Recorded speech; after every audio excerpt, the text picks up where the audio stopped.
boys? Welcome back to the content news. Today we're going to be talking about the Jonah Hill situation. Now, Jonah Hill is a well-known person. He's been in a lot of movies, 21 Jump Street, 22 Jump Street, and many more. We can look at his... You just look up Jonah Hill on anything, you'll see him in a lot of movies. A lot of good movies. I mean, he's in Wolf of Wall Street. Movie I like. I'm a business major. What do you want from me, you know? But he's been around. He's been here and there. He's lost a lot of weight, so good for him. In the ripe age of 39. He's dated many women. He's an attractive guy. Got money. You know, when you're in this position as a celebrity, you know, the ladies do come. The ladies come, I think. I don't know. I would never be there. But anyway, the relationship we're going to talk about today is with Sarah Brady, who is a pro surfer at the age of 26. Now, 39 to 26 is a bit of an age gap. Now, although this is very common in Hollywood, it wouldn't take a Harvard student to realize it's a very unhealthy power dynamic. Jonah Hill's been accused by Sarah Brady of being emotionally abusive, which is not good at all. That's very bad. That's not a good claim. Not very funny. Very big L. Before we look at the text and look into it further, it needs to be clear, though, that this is a snippet into the relationship. At the end of the day, we'll never truly know how things were both ways. Some other pictures dropped today that might make her also look like a bad person. And I think a relationship has two parts to it. But the power dynamic probably leans towards maybe Jonah having a little bit more oppressive power here. And another really important thing to know, boys, is if you are looking at a girl, looking at a boy, whatever you're into, remember, you can't change people. No matter how bad you want to, no matter how you think you will, you won't change them. So if someone does OnlyFans or porn, and you're not comfortable with that, don't date them.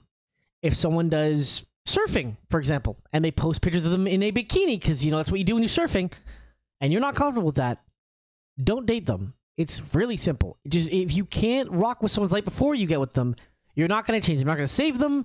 You're not some savior in their life. It's just not going to happen. Just find someone you're comfortable with and grow with them. So let's look at the text. So Jonah Hill has been texting her this stuff. He said, frick it. So she starts posting the pictures of it. And again, these is a snippet of the relationship. We don't know the whole thing, but some boundaries he'd like to say. Now, before we get ahead of ourselves, a boundary is by definition a dividing line that you set for yourself. So a boundary around yourself, but if you set one around other people, that's control. That's not a boundary. If I have a boundary of I don't want fans to grab my balls when I'm at an event, that's a boundary.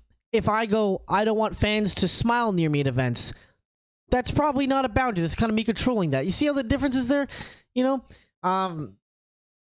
around you, around them, you know, boundary, control, you know? So you telling someone not to wear certain things is more control than a boundary. Saying these are boundaries isn't correct language. He took like half a therapy session and was like, I got it. So not the right word there, just to be picky, but he's saying he's not the right partner and friends with the woman are on sale places. A lot of these are interesting things to say, but again, they're not necessarily boundaries, more just control. And you can just see there's a lot of bad text here. Taking accountability for operate respect. It's that simple. I'm tired of your attitude to surfer culture and contest the place that I deserve to be respect, period. Our patient, blah, blah, blah. Frick this, frick that. Get it. I don't know if you get it or care. Give a shit. He says something, blows up, and then kind of like, I don't even know if you care. Whatever, you know? So they were seeing a couple of therapists just working. I'll link these in the video description. You can look through them yourself, but not great. These are looking pretty rough for him. These are not good. To be clear, though, we did look up her Instagram. This is what it looks like. I wouldn't say these are too, you know, revealing, but again, I don't know. I wasn't in a relationship. I don't know her. I don't know what this situation was. I don't know how she talked to other men.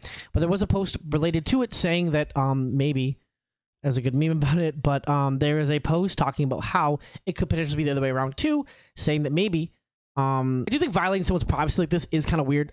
Posting this stuff openly does seem kind of bad. I think there was probably some formation the other way. This is just what we've seen from Jonah's side. We haven't seen Jonah's side about her text. She said it's just from one side. So until then, we're going to assume Jonah Hill was the gaslighter here. It could have been toxic both ways. We just don't know. We can't fully say yet. But from what he said so far, it does look kind of unfair and kind of weird power dynamic. Now, there's another mention here, too, of her also saying some weird stuff, too. He said this stuff, take care of yourself, pay for your therapy. I don't know. It's crazy. This is looking like it might be a bit more of the story than we initially thought. But that's been your content news for the day. I don't know. People be crazy. Just remember, don't date someone if you don't like what they do before you date them. Cheers. That's the news for the day. See you next time.